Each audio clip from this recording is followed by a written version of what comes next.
નમસ્કાર વિદ્યાર્થી મિત્રો, હું શિરીષ શ્રુતિ આપ સર્વનો તમારી પોતાની યુટ્યુબ ચેનલ ઓશન કોચિંગ ક્લાસીસમાં હાર્દિક સ્વાગત કરું છું. વિદ્યાર્થી મિત્રો, તમે જેની ખૂબ જ આતુરતાપૂર્વક રાહ જોઈ રહ્યા છો એ પરીક્ષા લક્ષી જે વિકાસ પરીક્ષા લક્ષી અસાઇનમેન્ટ છે એ તમારા માટે આવી ચૂક્યું છે. સરસ મજાનો નવા રૂપ, રંગ અને ડિઝાઇન સાથે વિદ્યાર્થી મિત્રો એ તમારા માટે આવી ચૂક્યું છે. એટલે હવે તમારે કોઈ જાતની ચિંતા કરવાની જરૂર નથી. તમને અમે જેટલું તૈયારી કરાવશું એટલી જો તમે તૈયારી કરશો તો તમે સરળતાથી વિદ્યાર્થી મિત્રો સારામાં સારા તમે ગુણ મેળવી શકો છો. એટલે હવે વિદ્યાર્થી મિત્રો તમારે કોઈ જાતની ચિંતા કરવાની જરૂર નથી, કારણ કે અમે તમારી સાથે હંમેશા માટે જોડાયેલા છીએ. વિદ્યાર્થી મિત્રો, આજના આ વિડીયોની અંદર આપણે ધોરણ 9 જેનો વિષય છે ગુજરાતી વિકાસ પરીક્ષા લક્ષી અસાઇનમેન્ટ, જે દ્વિતીય પરીક્ષા માટે ખૂબ જ મહત્વનું સાબિત થઈ રહ્યું છે વિદ્યાર્થી મિત્રો. અને વિભાગ બી જે પદ્ય વિભાગ છે તેનો આજે આપણે અભ્યાસ કરવાના છે. અને એ વિભાગ બી ની અંદર જે પદ્ય વિભાગ છે એની અંદર 3-4 વાક્યના જે પ્રશ્નોના જવાબ છે એનો આપણે સચોટ અને સંપૂર્ણ સોલ્યુશન આપણે મેળવવાના છે વિદ્યાર્થી. એટલે તમે ક્યાંય જતા નહીં, તમે અહીં આગળ જ જોડાયેલા રહેજો અમારી સાથે, કારણ કે અમે તમને સંપૂર્ણ અને સચોટ સોલ્યુશન આપી રહ્યા છીએ. તો વિદ્યાર્થી મિત્રો, આપણે આપણો અભ્યાસ આગળ વધારીએ. વિદ્યાર્થી મિત્રો, તમે સ્ક્રીન ઉપર જોઈ શકો છો કે જે 2025ના વર્ષનું દ્વિતીય પરીક્ષા માટે ખૂબ જ મહત્વનું જે વિકાસ પરીક્ષા લક્ષી જે અસાઇનમેન્ટ છે ધોરણ 9નું, એ સરસ મજાનું નવા રૂપ, રંગ અને ડિઝાઇન સાથે આવી ચૂક્યું છે. અને એ પણ વિદ્યાર્થી મિત્રો 30% હેતુલક્ષી પ્રશ્નો અને 70% વર્ણનાત્મક પ્રશ્નો આધારિત જે વિકાસ પરીક્ષા લક્ષી અસાઇનમેન્ટ છે એ તમારા માટે ખૂબ જ કારગર રૂપ નીવડવાનું છે વિદ્યાર્થી મિત્રો. તો ધોરણ 9ના અસાઇનમેન્ટ બુક મેળવવા માટેની જે લિંક છે ને એ વિદ્યાર્થી મિત્રો તમને નીચે ડિસ્ક્રિપ્શનમાં આપવામાં આવી છે, અથવા સ્ક્રીન ઉપર જે વેબસાઇટ આપી છે એ વેબસાઇટના માધ્યમ દ્વારા પણ વિદ્યાર્થી મિત્રો તમે આ વિકાસ પરીક્ષા લક્ષી અસાઇનમેન્ટ બુક છે એ તમે મંગાવી શકો છો.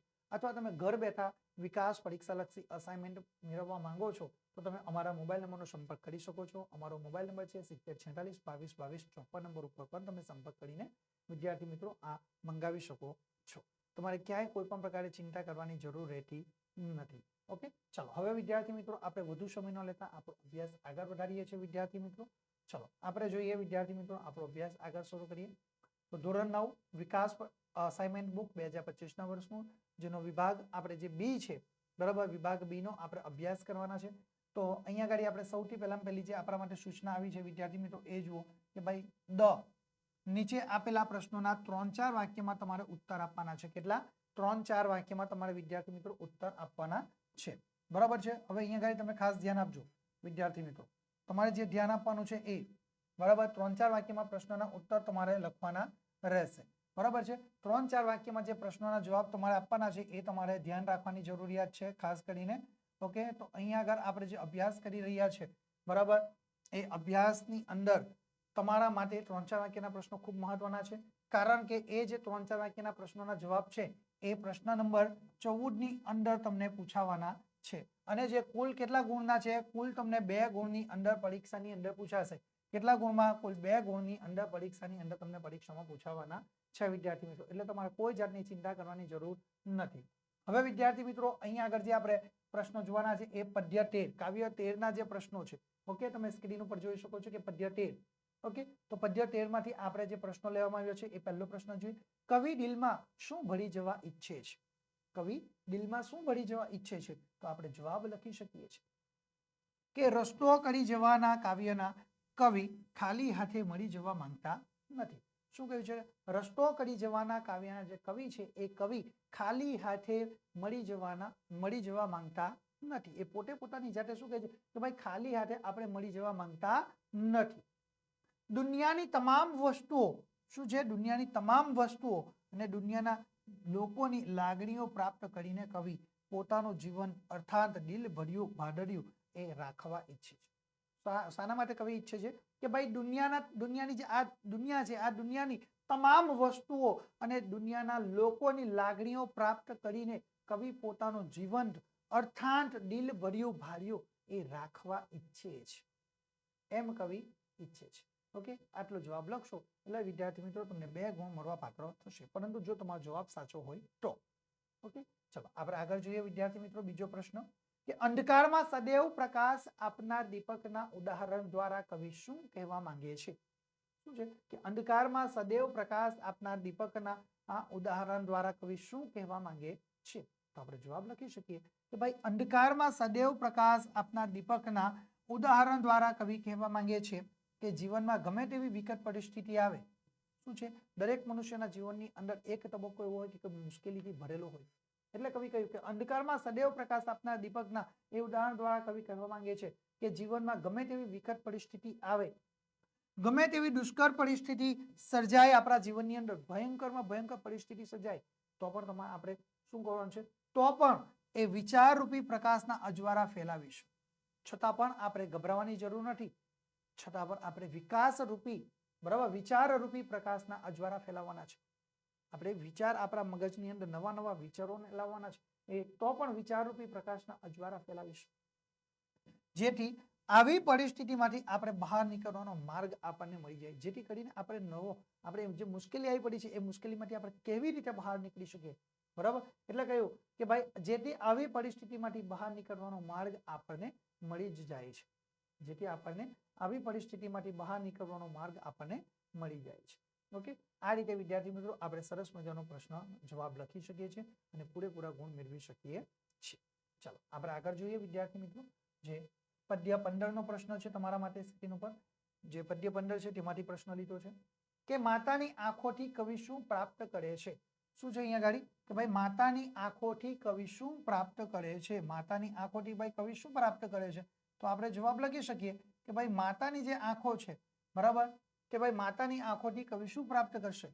તો એનો જવાબ સારી રીતે આપણે લખી શકીએ કે ભાઈ જે માતાની આંખો છે, બરાબર, તો માતાની આંખથી આકાશની અંદર જેવી રીતે સૂર્ય, ચંદ્ર, શું આકાશમાં સૂર્ય, ચંદ્ર અને તારા પ્રકાશ પાથરે છે.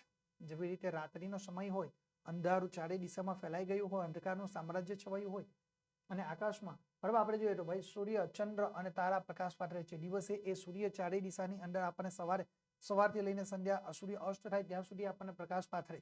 ચંદ્ર એ રાત્રિના પ્રકાશ આપે, રાત્રિના સમય તારા એ તમતમે છે. એટલે કહ્યું કે આકાશમાં સૂર્ય, ચંદ્ર અને તારા પ્રકાશ પાથરે છે. આથી પૃથ્વી પર સૌને સૂર્યની ગરમીનો અને ચંદ્રની શીતળતાનો અનુભવ થાય છે. શું, જેથી કરીને આ પૃથ્વી ઉપર સૌ કોઈને એ સૂર્યની ગરમી અને ચંદ્રની શીતળતાનો આપણને સૌ કોઈને અનુભવ થાય છે. તેમજ તમતમતા તારાઓનું જે સૌંદર્ય જોવા પણ મળે છે અને રાત્રિના અંધકારના સમયની અંદર જે તારાઓ છે તમતમી રહેલા જોવા મળે છે. જે તારાઓ તમતમે છે એ તારાઓનું સૌંદર્ય આપણને એ જોવા મળે. પરંતુ કવિ તો મમતાની એ વાત્સલ્ય મૂર્તિ, વાત્સલ્યપૂર્ણ આંખોથી જ એ સૂર્ય, પરંતુ કવિ તો માતાની જે વાત્સલ્યપૂર્ણ આંખોથી જ સૂર્ય, ચંદ્ર અને તારા એ ત્રિવેણી ઉષ્મા, શીતળતા અને સૌંદર્ય પ્રાપ્ત કરે છે. પરંતુ કવિ તો પોતાની માતાની વાત્સલ્યપૂર્ણ આંખોથી જ સૂર્ય, ચંદ્ર અને તારા એ ત્રિવેણીની ઉષ્મા, શીતળતા અને સૌંદર્ય એ પ્રાપ્ત કરતા જોવા મળે. આટલો જવાબ લખો એટલે તમને 2 ગુણ મળવા પાત્ર થાય વિદ્યાર્થી મિત્રો. ઓકે, તો આ રીતે તમે સરસ મજાનો જવાબ તમે તૈયાર કરી શકો છો. ચાલો હવે વિદ્યાર્થી મિત્રો આગળ આપણે જોઈએ. બીજા નંબરનો પ્રશ્ન તમારા માટે સ્ક્રીન ઉપર આવી ચૂક્યો છે કે કવિને માતા પાસેથી શું શું મળે છે. કવિને માતા પાસેથી શું શું મળે છે. ઓકે, ચલો આપણે આ જોઈએ તો કવિને માતા પાસેથી શું મળે છે. તો ભાઈ કવિને જે માતા પાસેથી પ્રાપ્ત થાય છે એ આપણે જોઈએ. બરાબર, તો કવિને માતા પાસેથી શું પ્રાપ્ત થાય, તો કવિને જે માતા પાસેથી પ્રાપ્ત થાય છે એની અંદર આપણે જવાબ લખી શકીએ છીએ. બરાબર, કવિને માતા પાસેથી જે પ્રાપ્ત થાય છે એનો જવાબ આપણે લખી શકીએ. ભાઈ કવિને માતા પાસેથી એની હૂંફ, લાગણી, પ્રેમ, ગોડ અને સૂતી વખતે માતાની શોધ આપણને પ્રાપ્ત થાય છે. શું પ્રાપ્ત થાય છે, કવિને માતા પાસેથી એ માતાની પ્રેમ, લાગણી, હૂંફ એ પ્રાપ્ત થાય. એની સાથે સાથે માતાની ગોડ પણ પ્રાપ્ત થાય છે અને આપણે જ્યારે રાત્રે સૂઈએ છીએ ત્યારે માતાની શોધ એટલે કે માતાનો ખોળો પણ આપણને પ્રાપ્ત થાય છે. માની હાજરીથી એ મોટી રાહત આપણને પ્રાપ્ત થાય છે. માતાની હાજરી આપણા માટે ખૂબ જ એટલે ખૂબ જ મહત્વની રહેલી છે. માની હાજરીથી મોટી રાહત આપણને પ્રાપ્ત થાય છે. માની આંખોમાંથી વાત્સલ્ય આપણને મળે છે. માતાની આંખમાંથી આપણને વહાલ પ્રાપ્ત થાય છે, વાત્સલ્ય રૂપી પ્રેમ પ્રાપ્ત થાય છે. માનો પ્રેમાળ સાદ એ સાંભળવા મળે છે અને માતાનો પ્રેમાળ જે સાદ છે એ આપણને સાંભળવા મળે છે. માના આલિંગનના પ્રેમનો એ સ્પર્શ મળે છે અને માતાના આલિંગનમાં આપણને પ્રેમનો સ્પર્શ પણ પ્રાપ્ત થાય છે. શું થાય છે, માતાના આલિંગનમાં આપણને પ્રેમનો સ્પર્શ મળે છે. એના પર માના હેતની હેલી એ સતત વરસે છે અને માતાના આલિંગનમાં એ પ્રેમનો સ્પર્શ મળે. માતા જ્યારે આપણને આલિંગનમાં લે છે ત્યારે આપણને એ પ્રેમનો સ્પર્શ પ્રાપ્ત થાય છે. ખૂબ વહાલ આ માતા આપણા ઉપર જ્યાં વહાલ વરસાઈ રહી છે એના પર માના હેતની હેલી જાણે કે વરસતી હોય ને એવું આપણને લાગે છે. જાણે કે માની શીતળ એ છાયા અને હુફાળી માયા આપણને પ્રાપ્ત થાય છે અને માની એ શીતળ છાયા અને હુફાળી એ માયા આપણને પ્રાપ્ત થતી પણ જોવા મળે છે. આ રીતે વિદ્યાર્થી મિત્રો આપણે સરસ મજાનો જવાબ લખી શકીએ છીએ અને 2 ગુણનો જે પ્રશ્ન છે એ 2 ગુણનો પ્રશ્નનો જવાબ આપણે સરળતાથી મેળવી શકીએ છીએ. ઓકે વિદ્યાર્થી મિત્રો, ચાલો હવે આપણે આગળ જોઈએ વિદ્યાર્થી મિત્રો. બરાબર, હવે આપણે આગળ જોઈએ. આગળ આપણે 3જા નંબરનો જે પ્રશ્ન છે, બરાબર, આગળનો પ્રશ્ન છે એની અંદર જોઈએ તો પદ્ય 17. કયું છે? પદ્ય 17, જેનો આપણો પહેલો પ્રશ્ન છે. ઓકે, ભગવાને ગોપીના આંસુ કેવી રીતે લૂછ્યા? શું છે? ભગવાને ગોપીના આંસુને કેવી રીતે લૂછ્યા? બરાબર, અહીંયા ગાડી આપણે વિભાગ બી લખીએ છીએ. બરાબર, વિભાગ બી આપણો શરૂ છે. ઓકે, તો ભાઈ ભગવાને ગોપીના આંસુ કેવી રીતે લૂછ્યા? તો જવાબ સીધો આવશે કે હરિમિલન માટે ઝૂરતી ગોપીના સ્વપ્નમાં ભગવાન શ્રી કૃષ્ણ આવ્યા. શું છે? હરિમિલન માટે ઝૂરતી ગોપીના સ્વપ્નમાં ભગવાન શ્રી કૃષ્ણ આવ્યા છે. શું કહ્યું? કોના સ્વપ્નમાં છે? હરિમિલન માટે, ઈશ્વરની ઝંખના કરવા માટે ઝંખે છે. બરાબર, એટલે હરિમિલન માટે ઝૂરતી ગોપીના સ્વપ્નમાં એ ભગવાન શ્રી કૃષ્ણ આવ્યા છે અને ગોપીની સામે મરક મરક હસતા એ ઊભા પણ રહ્યા છે. શું કરે છે? અને એ ભગવાન એ ગોપીની સામે ગોપીની સામે મરક મરક હસતા એ ઊભા રહ્યા છે. ગોપી એ ભાવ વિભોર બની ગઈ છે. એની આંખમાંથી આંસુ એ સરવા માંડ્યા છે. ભગવાન એ પોતાની સામે જોવે છે, બરાબર, અને પોતાની સામે મરક મરક હસતા ઊભા છે, જેનાથી ગોપી એ ભાવ વિભોર થઈ જાય છે. એ ગોપીની આંખમાંથી આંસુ ધીરે ધીરે સરવા માંડ્યા છે. ગોપીના મનના સુબા એવા દ્વારિકા નગરીના રાજા ભગવાન શ્રી કૃષ્ણે ગોપીના વીરને ખારવા એના આંસુ લૂછ્યા છે. કોણે? ગોપીના મનના સુબા એવા કોણ છે? એવા દ્વારિકા નગરીના રાજા ભગવાન શ્રી કૃષ્ણએ ગોપીના વીરને એ ખારવા માટે, એ ગોપીના વીરને શાંત કરવા માટે, દૂર કરવા માટે એ ગોપીના આંખના આંસુને પણ એ ભગવાન શ્રી કૃષ્ણે સાફ કર્યા છે, લૂછ્યા જોવા મળે છે. આ રીતે જવાબ લખી શકીએ. ચલો આગળ આપણે 2 નંબરનો પ્રશ્ન જોઈએ વિદ્યાર્થી મિત્રો કે ભગવાને સ્વપ્નમાં આવીને શું કર્યું? ભગવાને સ્વપ્નમાં આવીને શું કર્યું? આપણે જવાબ લખી શકીએ કે ભાઈ ભગવાન શ્રી કૃષ્ણ ગોપીના સ્વપ્નમાં આવ્યા છે. કોણ આવ્યું છે? ભગવાન શ્રી કૃષ્ણ એ ગોપીના સ્વપ્નમાં આવ્યા હતા અને એ ભગવાન શ્રી કૃષ્ણ ગોપીને પ્રેમથી બોલાવે છે. શું કરે છે? ભગવાન શ્રી કૃષ્ણ ગોપીને પ્રેમથી બોલાવ્યા, ઝુલાવી અને વહાલ પણ કરે છે. શું કરે છે? ભગવાન શ્રી કૃષ્ણ એ ગોપીને પ્રેમથી બોલાવે છે, એને વહાલ કરે છે, એને ઝુલાવે છે. અહીંયા આગળ વાત રજૂ કરી છે. પછી ગોપીની સામે એ ભગવાન શ્રી કૃષ્ણ દ્વારિકા નગરીના રાજા એ મરક મરક હસતા એની સામે ઊભા રહ્યા છે અને તેના એ ગોપીના આંખના આંસુને એ લૂછ્યા છે. હવે આગળનો પ્રશ્ન જોઈએ વિદ્યાર્થી મિત્રો. એ પહેલા પદ્ય 19. ઓકે, પદ્ય 19 નું જે કાવ્ય પ્રશ્ન છે તો આપણે જોઈએ. હોસ્ટેલમાં રહેતી દીકરીનું દ્રઢ એ મનોબળ તમારા શબ્દોમાં લખવાનું છે. શું છે? કે ભાઈ હોસ્ટેલમાં રહેતી જે દીકરી છે એ હોસ્ટેલમાં રહેતી દીકરીનું દ્રઢ મનોબળ તમારે તમારા શબ્દોમાં લખવાનું છે. તો આપણે જોઈએ કેવી રીતે લખી શકીએ. તો ભાઈ આપણે જવાબ લખી શકીએ કે હોસ્ટેલમાં રહેતી દીકરી એ ત્યાંની અગવડોથી નાસીપાસ થતી નથી. હોસ્ટેલમાં રહેતી જે દીકરી છે એ હોસ્ટેલની અંદર જે દીકરી છે એની અગવડ થાય છે, જે સગવડો નથી હોસ્ટેલની અંદર, જે અગવડો છે એનાથી એ નાસીપાસ થઈ જતી નથી, એ નિરાશ થતી નથી. બરાબર, પરંતુ તે પોતાના લક્ષ્ય તરફ ધ્યાન આપે છે. શું કરે છે? એ હોસ્ટેલમાં રહેતી દીકરી એ જે અગવડો છે એ અગવડોથી નાસીપાસ થતી નથી, નિરાશ થતી નથી. બરાબર, પરંતુ તે પોતાના લક્ષ્ય જે ટાર્ગેટ લઈને બેઠી છે એ લક્ષ્ય સુધી એ પોતાના લક્ષ્ય તરફ ધ્યાન આપે છે. તેની મમ્મીના અરમાનોને એ પૂરા કરવા એ એનું એકમાત્ર લક્ષ્ય છે. શું છે? હોસ્ટેલમાં રહેતી દીકરીને અહીંયા ગાડી લક્ષ્ય શું છે કે ભાઈ પોતાની મમ્મીના જે અરમાનો છે, જે સ્વપ્નો છે, જે ઈચ્છા છે એને પૂરા કરવા માટે એનું એકમાત્ર એ જ એનું એક લક્ષ્ય રહેલું છે. આથી હોસ્ટેલની કાંટાળી જિંદગીમાં પણ લીલાછમ પાનની જેમ એ ખુશ રહે છે. જેથી કરીને આ દીકરી શું કરે છે? હોસ્ટેલની કાંટાળી જિંદગીમાં પણ, હોસ્ટેલની અંદર એ ત્રાસદાયક જિંદગી છે, અસગવડોથી ભરેલી જિંદગી છે, છતાં પણ એ અસગવડથી ભરેલી જિંદગીની અંદર પણ જાણે કે એ લીલાછમ પાનની જેમ ખુશ રહે છે. વનની અંદર જેવી રીતે લીલાછમ પાનો હોય ને કેવું સરસ મજાનું વાતાવરણ લાગે, એવી રીતે દીકરી એ જિંદગીમાં પણ લીલાછમ પાનની જેમ ખુશ રહે છે. આ તેનું દ્રઢ મનોબળ દર્શાવે છે અને આ જે દીકરી ખુશ રહે છે ને કાંટા પડેલી જિંદગીની અંદર પણ એ પોતાની ખુશી વ્યક્ત કરે, એ જ તે દીકરીનું દ્રઢ મનોબળ દર્શાવે છે. મન હોય તો માનવે જવાય. સરસ ગુજરાતી વિષયની અંદર આપણી કહેવત છે કે ભાઈ મન હોય ને તો જ માનવે જવાય. એ કહેવતને તેણે જીવનમાં ઉતારી છે અને એ જ કહેવતને આ દીકરીએ પોતાના જીવનની અંદર ઉતારેલી છે અને જેથી કરીને એ દીકરી ત્યાં હોસ્ટેલની અંદર નિરાશ થતી નથી પરંતુ પોતાના લક્ષ્ય સુધી પહોંચે છે. ઓકે, ચલો આગળ જોઈએ. પદ્ય 19 નો બીજો પ્રશ્ન કે માતાના સ્વપ્નોને દીકરી ક્યારે યાદ કરે છે? જે માતાના જે સ્વપ્નો છે ને એ પોતાની માતાના સ્વપ્નોને દીકરી ક્યારે યાદ કરે છે? આપણે જવાબ લખી શકીએ કે પુત્રી પપ્પા સાથે ફોન પર વાત કરે છે ત્યારે મમ્મી બાજુ ઊભી હશે એમ સમજીને તે મમ્મીને યાદ કરાવે છે કે તારી દીકરી તારા સ્વપ્ન, ઈચ્છા, અરમાનો ઊંઘમાં આંજે છે, અર્થાત તે ભૂલી નથી. શું કહે છે? એ દીકરી જ્યારે પોતાના પિતાની સાથે વાત કરે છે ને એટલે કહ્યું કે પુત્રી પપ્પા સાથે ફોન પર વાત કરે છે ત્યારે તે મમ્મી બાજુમાં ઊભી હશે. એ દીકરી પોતાના પિતાને શું કે મમ્મી બાજુમાં ઊભી હશે એવો દીકરીને પોતાને મનમાં ભાવ છે એટલે ફોન પર વાત કરે છે ત્યારે મમ્મી બાજુમાં ઊભી હશે એમ એ દીકરી સમજીને તે પોતાની મમ્મીને યાદ કરાવે છે કે તારી દીકરી તારા સ્વપ્ન, તારા ઈચ્છાઓ, તારા અરમાનો એ ઊંઘમાં આંજે છે, એ ઊંઘમાં એ સ્વપ્નોને સેવે પણ છે. આ અર્થાંત એ તમારી દીકરી આ જે સ્વપ્નો છે એને ભૂલી નથી, આ બાબતોથી એ અજાણ નથી, એને યાદ જ છે આ બધી બાબતો. એ દીકરી આ સ્વપ્નોને એ દીકરી યાદ કરે છે. માતાના જે સ્વપ્નો છે તેને દીકરી આવી રીતે એ યાદ કરે છે એટલે કહ્યું છે કે એ તમારા સ્વપ્નને ભૂલી નથી, એટલા માટે કહ્યું છે અર્થાત એને ભૂલી નથી.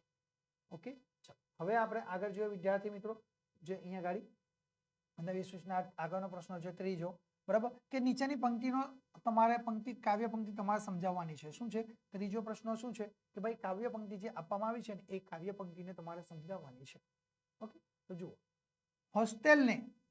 હોસ્ટેલ તો ફાવે છે જેમ કે કાંટામાં સચવાતું ફૂલ તોય એ તો ઉઘડે છે, રંગ ભર્યું મહેકે છે દાળખીમાં એ કરે ઝુલાઝુલ. કેટલું સરસ કહ્યું છે કે હોસ્ટેલ તો ફાવે છે. શું કહ્યું? હોસ્ટેલ તો ફાવે છે જેમ કે કાંટામાં સચવાતું ફૂલ તોય એ તો ઉઘડે છે, રંગ ભર્યું મહેકે છે દાળખીમાં એ કરે ઝુલાઝુલ. દાળખીની અંદર એ ઝુલાઝુલ પણ કરી રહેલી જોવા મળે છે. ઓકે, ચાલો આ પંક્તિનો આપણે કેવી રીતે સમજાવી શકીએ છીએ એનો આપણે અર્થ જોઈએ કે ભાઈ દીકરી પિતા સાથે ફોન પર વાત શરૂ કરે છે. દીકરી જ્યારે ફોન ઉપર એ પોતાના પિતાની સાથે વાત શરૂ કરે છે ત્યારે તેને ખબર પડે છે કે પિતા પ્રશ્ન પૂછશે જ. દીકરી જ્યારે પોતાના પિતા સાથે ફોન પર વાત કરે ત્યારે એ પોતાના પિતા, દીકરીને ખબર છે કે પોતાના પિતા તેને પૂછશે જ એટલે એ પૂછે એ પહેલા પોતે પ્રશ્ન પૂછે છે. એના દીકરીને ખબર છે કે મારા પિતા મને પ્રશ્ન પૂછવાના છે એટલે એ દીકરી પણ હોશિયાર છે. પોતાના પિતા એ દીકરીને પ્રશ્ન પૂછે એ પહેલા જ એ દીકરી પોતાના પિતાને પ્રશ્ન પૂછે છે. એટલે જો કહ્યું એટલે એ પૂછે છે પહેલા પોતે જ પ્રશ્ન પૂછે કે હોસ્ટેલને અને હોસ્ટેલમાં તો ફાવે છે. શું હોસ્ટેલને? તમે હોસ્ટેલની વાત કરો ને, હોસ્ટેલ તો મને ફાવે છે, બરાબર. હોસ્ટેલનું જીવન કઈ ઘર જેવું ન હોય. શું કહે છે દીકરી? હોસ્ટેલનું જીવન એ કઈ ઘર જેવું ન હોય, થોડી ઘણી એ અગવડો તો હોવાની જ ને. સીધું કહે છે પોતાની દીકરીએ પોતાના પિતાને કે પિતાજી એ હોસ્ટેલનું જીવન એ કઈ ઘર જેવું ન હોય. આપણને ઘરમાં જેવી સુખ સુવિધાઓ મળશે એવી હોસ્ટેલમાં આપણને પ્રાપ્ત થતી નથી. થોડી ઘણી તો આપણા જીવનની અંદર આપણને અગવડતા મળવાની જ છે. એટલે કહ્યું કે થોડી ઘણી તો અગવડતા હોવાની જ ને પિતાજી. એ તો જેમ કાંટામાં ફૂલ સચવાય એમ આટલી અગવડો વચ્ચે પણ તમારી આ ફૂલ જેવી દીકરી એ સચવાય છે. શું કહે છે? એ તો આ કાંટામાં ફૂલ જેમ સચવાય જેવી રીતે કાંટા હોય, જે ફૂલની જે વૃક્ષની ઉપર જે છોડની ઉપર કાંટા હોય ને ત્યાંનું ફૂલ ખૂબ સરસ હોય છે. એટલે કહ્યું કે ભાઈ જેવી રીતે એ ફૂલ કાંટાની વચ્ચે એ સચવાય ને એટલી જ અગવડો વચ્ચે એ અગવડોની વચ્ચે પણ તમારી આ ફૂલ જેવી દીકરી છે ને એ સચવાય છે. એમાં પણ તે આનંદથી રહે છે અને કાંટાની વચ્ચે પણ તમારી દીકરી સચવાય છે ને છતાં પણ તમારી દીકરી એ આનંદમાં રહે છે, ભણે છે અને સહિયોરો સાથે મોજ મજા કરે છે. સહિયોરો એટલે પોતાની બહેનપણીઓની સાથે, પોતાની સહેલીઓ સાથે, પોતાની સખીઓની સાથે પણ એ ખૂબ મોજ મજા કરતા જોવા મળે છે. એ વાત અહીંયા આગળ આ ભાવાર્થ આપણે લખી શકીએ છીએ. ચાલો હવે વિદ્યાર્થી મિત્રો આપણે આગળનો પ્રશ્ન જોઈએ કે દીકરીની ઘર માટેની ચિંતાનું વર્ણન કરો. દીકરીની ઘર માટેની ચિંતાનું તમારે વર્ણન કરવાનું છે. ઓકે, તો આપણે જવાબ શું લખી શકીએ? આપણો જવાબ આપણે લખી શકીએ છીએ, બરાબર. તો જુઓ જવાબ આપણો તૈયાર થઈ ગયો છે કે ભાઈ દીકરી એ દૂર હોસ્ટેલમાં રહીને ભણે છે. દીકરી ક્યાં ભણે છે? દીકરી એ દૂર હોસ્ટેલમાં રહીને ભણે છે. પોતાના ઘરથી દીકરી દૂર રહે છે, હોસ્ટેલમાં રહીને ભણે છે. જેમ માતા પિતાને એની ચિંતા થાય છે તેમ દીકરીને પણ માતા પિતાની ચિંતા થાય. સ્વાભાવિક છે કે જેવી રીતે એ દીકરી અહીંયા આગળ જો માતા પિતા આપણે અભ્યાસ માટે જતા હોય ને તો આપણા માતા પિતાને આપણી ખૂબ ચિંતા થાય. એવી જ રીતે એ માતા પિતાને પણ દીકરીને પણ એ પોતાના માતા પિતાની ચિંતા થાય છે. એટલે કહ્યું કે આથી તે પિતાને ફોન પર પોતે હોસ્ટેલમાં લીલા કુંજાર ઝાડવાના પાન જેવી લીલીછમ છે એટલે કે ખુશ છે. લીલીછમ છે એટલે કે એ ખુશ છે એમ કહીને ચિંતા કરવાની જરૂર નથી એવો એ અણસાર પોતાના પિતાને આપે છે. શું કહે છે દીકરી? એ જેવી રીતે એક માતા પિતાને પોતાની દીકરીની ચિંતા હોય તેવી જ રીતે એક દીકરીને પોતાના માતા પિતાની ચિંતા પણ હોય છે. આથી એ દીકરી જ્યારે પોતાના પિતાને ફોન કરે છે ત્યારે એ હોસ્ટેલમાં લીલા કુંજાર એટલે કે ઝાડવાના પાન જેવી લીલીછમ છે એટલે કે તે પોતાની દીકરી ખુશ છે એમ કહીને એ ચિંતા કરવાની કોઈ જરૂર નથી એવો એ અણસાર આપે છે, એવો એક સંદેશ આપે છે. તેને માની પણ ચિંતા છે. એ દીકરીને સૌથી વધારે એ પોતાની માતાની ચિંતા છે. આથી પિતાને એ વિનમ્ર ભાવે કહે છે કે માં ભોળી, ચિંતાળુ અને ભૂલકણી છે તો એનું માથું નહીં લગાડતા.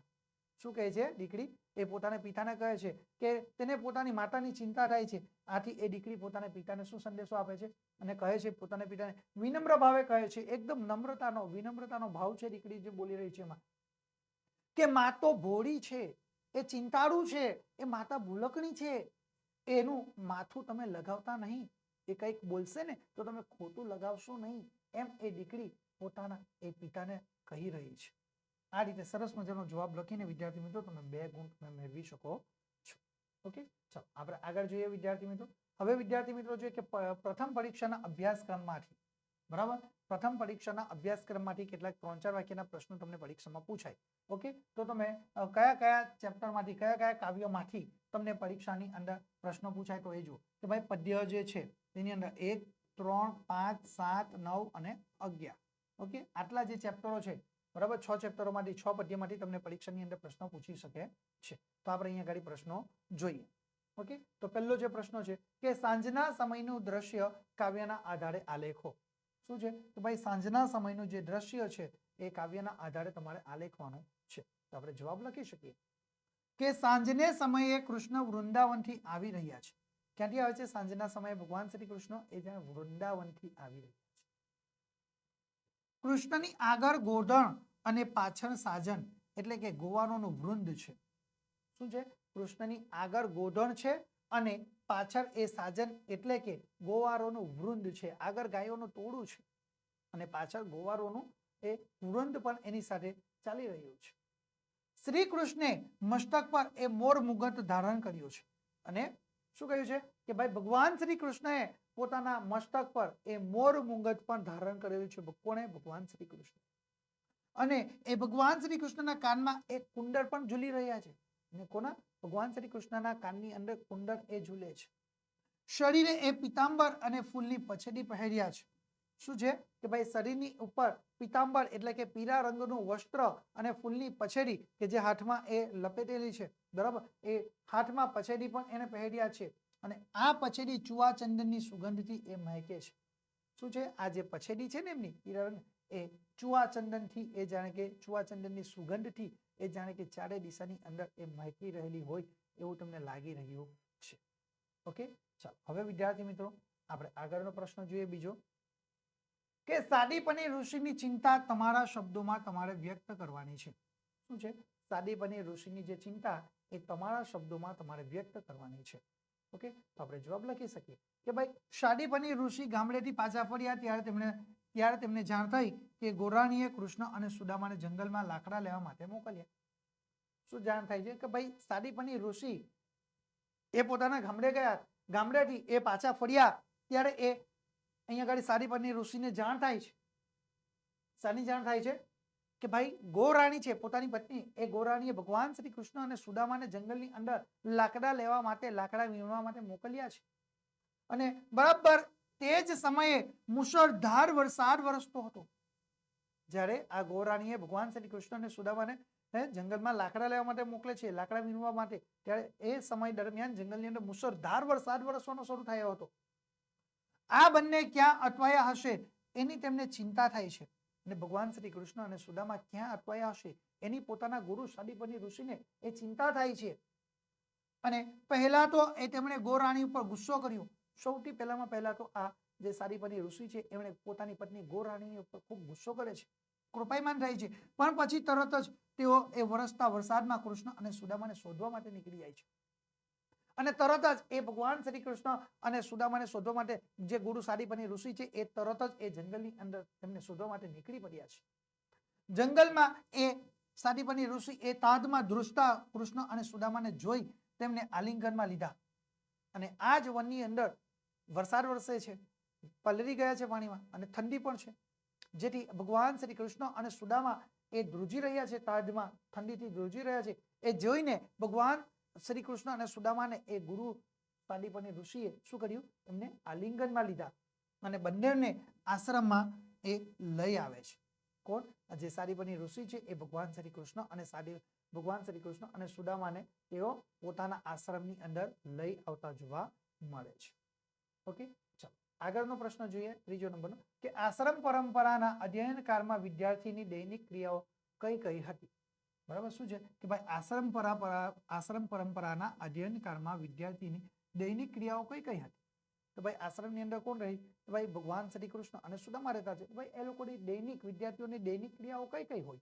તો આપણે લખવાનું, આપણે લખી શકીએ કે ભાઈ સાદીપની ઋષિના આશ્રમમાં શ્રી કૃષ્ણ અને સુદામાની દૈનિક ક્રિયાઓ, તેઓ બંને સાથે ભિક્ષા માંગવા જતા. શું હોય કે ભાઈ તેઓ શું કરે છે, ભગવાન શ્રી કૃષ્ણ અને સુદામા શું કરે છે, તો બંને જણ ક્યાં જાય છે? એ બંને જણ એ સાથે ભિક્ષા માંગવા માટે જાય છે. સૌથી પહેલા તો ક્યાં જાય? ભિક્ષા માંગવા માટે જતા.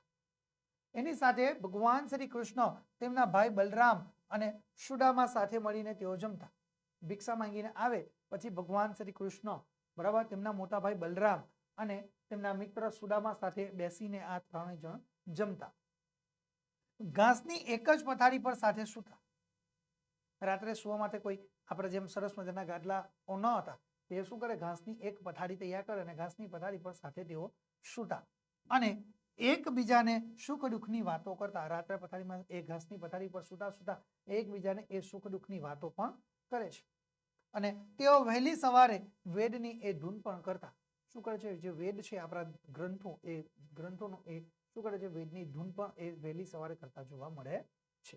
આ હતી વિદ્યાર્થીની દૈનિક ક્રિયાઓ. ઓકે, આ રીતે આશ્રમમાં જે રહેતા હોય જે વિદ્યાર્થીઓ, એ આશ્રમ એ પરંપરાના અધ્યયન કાળમાં વિદ્યાર્થીની દૈનિક ક્રિયાઓ આ પ્રમાણે આપણને રહેલી જોવા મળે છે. ચાલો આપણે આગળનો પ્રશ્ન જોઈએ, પ્રશ્ન નંબર 4. ગુર્જરીના ગુરુકુંજે કાવ્યના કવિનો પ્રારંભના જીવન માટેનો પહેલો અનુભવ શો હતો? શું છે? ગુર્જરીના ગુરુકુંજે કાવ્યના કવિનો પ્રારંભના જીવન માટેનો પહેલો અનુભવ શો હતો? તો આપણો જવાબ આપણે લખી શકીએ છીએ ભાઈ, કવિનો પ્રારંભના જીવન માટેનો પહેલો અનુભવ એ હતો કે ગુર્જરીના ગુરુકુંજે એમનો જન્મ થયો. શું છે ભાઈ? કવિનો પ્રારંભના જીવન માટેનો પહેલો અનુભવ એ હતો કે ગુર્જરીના ગુરુકુંજે એમનો જન્મ થયો. અહીં જ પાપા પગલી એ માંડી. શું છે? અહીં આગળ જ તેમણે પાપા પગલી એમને પહેલી વાર માંડેલી જોવા મળે છે. અર્થાંત એટલે કે શૈશવ, તેમનું બાળપણ પણ ત્યાં જ વીતેલું છે. શું છે? કવિનો પ્રારંભના જીવન માટેનો જે પહેલો અનુભવ એ હતો કે ગુર્જરીના ગુરુકુંજે એટલે કે એમનો જન્મ થયો. ગુર્જરીના ગુરુકુંજમાં એમનો જન્મ થયો. અહીં જ એમણે પાપા પગલી પણ માંડી છે. પહેલી વાર પગ માંડીને એ ચાલતા શીખી છે. અર્થાંત શૈશવ પણ એમનું અહીં આગળ જ વીત્યું છે. એમના યૌવનની વાદળી પણ અહીં જ એ વરસી છે. શું કહ્યું છે? એમના યૌવનની જે વાદળી છે એ પણ આ જ બાળપણ પણ અહીં આગળ જ એમનું વીત્યું છે. એમનું યૌવન પણ અહીં જ પાંગડિયું પણ હતું અને એમનું જે યૌવન છે એ યૌવન પણ અહીં જ એ પાંગડિયું પણ હતું. આ રીતે વિદ્યાર્થી મિત્રો તમે સરસ મજાનો જવાબ તૈયાર કરી શકો છો અને તમે 2 ગુણ તમે મેળવી શકો છો. ઓકે, ચાલો હવે વિદ્યાર્થી મિત્રો આપણે આગળનો પ્રશ્ન જોઈએ. ઓકે, પ્રશ્ન નંબર 5 શું છે? તો ભાઈ મુદ્દાસર નોંધ લખવાની કે કામ કરે એ જીતે કાવ્યના આધારે શ્રમજીવીની અભિલાષા તમારે લખવાની છે. ઓકે, શું છે ભાઈ? મુદ્દાસર નોંધ લખો. કામ કરે એ જીતે કાવ્યના આધારે શ્રમજીવીની અભિલાષાનું આલેખન કરવાનું છે. ઓકે, તો આપણે જવાબ લખી શકીએ કે શ્રમજીવી એ આત્મનિર્ભર બનવા માટે ઈચ્છે છે. શું છે? શ્રમજીવી એ આત્મનિર્ભર બનવા ઈચ્છે છે. શું કહ્યું કે ભાઈ? શ્રમજીવી એ આત્મનિર્ભર બનવા માટે ઈચ્છે છે. એને સોમાનથી જીવવું છે. શું કરવું છે?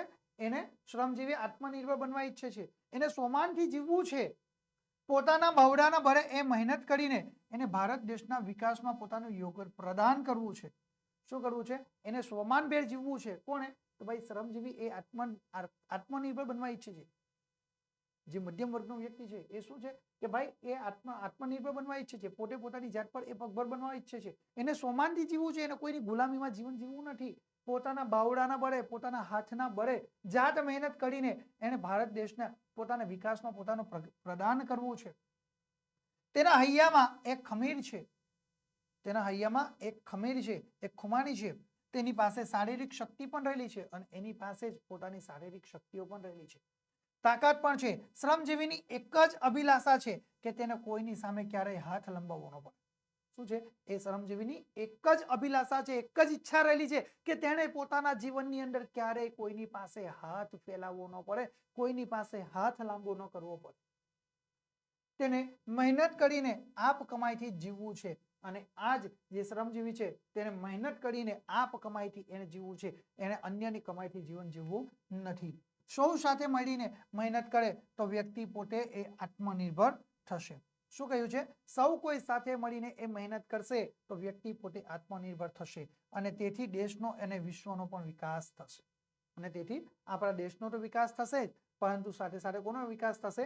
એ આત્મનિર્ભર થશે. તેથી આપણા દેશનો પણ વિકાસ થશે. આપણા દેશનો વિકાસ થશે. દેશનો વિકાસ થશે એટલે આપણે વિશ્વનો પણ વિકાસ કરી શકીએ છીએ અથવા તો વિશ્વનો પણ વિકાસ થાય છે. ઓકે, ચલો આગળ પ્રશ્ન જોઈએ વિદ્યાર્થી મિત્રો. 6 નંબરનો પ્રશ્ન છે કે તમે શ્રમયુક્ત કેવા રોજગાર અપનાવીને તંદુરસ્તી સાથે દેશના વિકાસમાં ફાળો આપી શકો છો? સરસ પ્રશ્ન છે ભાઈ. અહીંયા આગળ આ જે 6 નંબરનો પ્રશ્ન છે એમાં તમે તમારી મૌલિકતાનો ઉપયોગ કરીને તમે તમારી જાતે જવાબ તૈયાર કરી શકો છો. ઓકે, તમે શ્રમયુક્ત કેવા રોજગાર અપનાવીને તંદુરસ્તી સાથે દેશના વિકાસમાં ફાળો આપી શકો છો? આપણે જવાબ લખી શકીએ કે ભાઈ ભારત એ વિશાળ દેશ છે. ભારત દેશ કેવો વિશાળ દેશ છે? વિશાળ દેશ છે, ખૂબ જ મોટો છે. અને એની સાથે ભારત દેશ એક ખેતી પ્રધાન દેશ છે. કેવો દેશ છે? ખેતી પ્રધાન. એનો વિકાસ કરવો હોય તો સાથે મળીને મહેનત કરવી પડશે. અને ભારત દેશ એ વિશાળ દેશ છે, ખેતી પ્રધાન દેશ છે. જો આપણે ભારત દેશનો વિકાસ કરવો હોય તો આપણે સૌ કોઈએ સાથે મળીને મહેનત કરવી પડશે. ભારત એ કૃષિ પ્રધાન દેશ છે.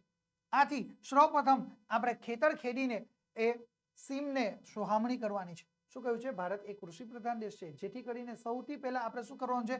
સૌપ્રથમ ખેતર ખેડીને આપણે સીમને સોહામણી કરવા માટે કવિ આપણને કહી રહ્યા છે. હાથમાં ત્રિકમ અને કોદાળી લઈ ખેતરો ખેડવાના છે. શું કહ્યું છે? હાથમાં ત્રિકમ અને કોદાળી લઈને ખેતરો ખેડવાના છે અને રેતીઓ ચલાવવાના છે. શું કહ્યું છે કે ભાઈ હાથમાં ત્રિકમ કોદાળી લઈને ખેતરો ખેડવાના છે અને રેતીઓ ચલાવવાના છે. પોતાના બાવડાના બળે માત્ર ભારત દેશને જ નહીં સમગ્ર વિશ્વનો ચહેરો બદલી શકશે. શું કહે છે? પોતાના બાવડાના બળે એટલે કે હાથની બળ વડે નહીં, પોતાના હાથના બળ વડે જ એ ભારત દેશનો જ નહીં પરંતુ સમગ્ર વિશ્વનો ચહેરો એ આપણે બદલી શકીએ છીએ. સમગ્ર વિશ્વને આપણે કેવી રીતે બદલી શકીએ છીએ કે આપણી પોતાનામાં રહેલી જે શક્તિ છે, પોતાનામાં રહેલી તાકાત છે, બાવરામાં રહેલી શક્તિ એ પોતાના બાવરાના બળે જ એ આપણે ભારત દેશનો જ નહીં પરંતુ સમગ્ર બાવરાના બળે જ આપણે સમગ્ર વિશ્વનો આપણે વિકાસ કરી શકીએ છીએ. આ રીતે સરસ મજાનો જવાબ લખી શકીએ છીએ. ચાલો હવે વિદ્યાર્થી મિત્રો 7 નંબરનો પ્રશ્ન જોઈએ કે ભાઈ ઘરની અડવી ભીતો હવે શણગારથી કેમ શોભવા લાગી? ઘરની અડવી ભીતો હવે શણગારથી શા માટે શોભવા લાગી? તો આપણો જવાબ લખી શકીએ છીએ કે ઘરની ભીતોને પુત્રવધુની આંગળીઓનો સ્પર્શ થયો એટલે એ ઘરની ભીતો આજ સુધી એ સૂની અડવી હતી. શું છે? ઘરની ભીતોને પુત્રવધુની આંગળીઓનો સ્પર્શ થયો. કોની આંગળીઓ? ઘરની જે ભીત છે, દિવાલો છે, એ ઘરની દિવાલોને પુત્રવધુની આંગળીઓનો સ્પર્શ થાય છે એટલે એ ભીતો જ એ સુધી ભીતો તો આજ સુધી અડવી હતી.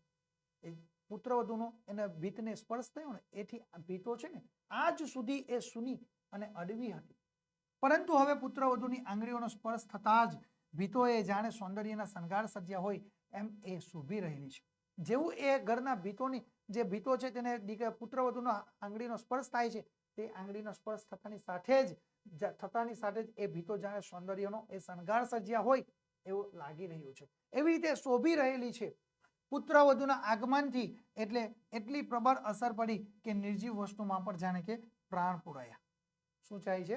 પુત્રવધુના આગમનથી એટલી પ્રબળ અસર પડી કે નિર્જીવ વસ્તુમાં પણ જાણે કે પ્રાણ પુરાયા હોય એવું આપણને લાગી રહ્યું છે. ઘરનું વાતાવરણ એ જીવંત બની ગયું છે અને આપણા ઘરનું જે વાતાવરણ છે એ જાણે કે બિલકુલ એ જીવંત બની ગયું એવું લાગી રહ્યું છે. તો જે ઘરનું વાતાવરણ બિલકુલ જીવંત બની ગયું હોય એવું આપણને લાગી રહ્યું છે. આપણે આગળ જોઈએ વિદ્યાર્થી મિત્રો, પ્રશ્ન નંબર 8. મળજીવ્યાને પ્રિયજનોએ કઈ શિખામણ દીધી? જે મળજીવ્યા છે એને પ્રિયજનોએ કઈ શિખામણ દીધી? જવાબ જોઈએ. ભાઈ મળજીવ્યાને પ્રિયજનોએ શિખામણ દીધી કે તમે તમારું જીવન આમ નાહકનું શા માટે વેડફી નાખો છો? શું કહ્યું? મળજીવ્યાને પ્રિયજનોએ શિખામણ દીધી કે તમે તમારું જે જીવન છે આમ તમારું જીવન નાહકનું નકામું શા માટે તમે વેડફી નાખો છો?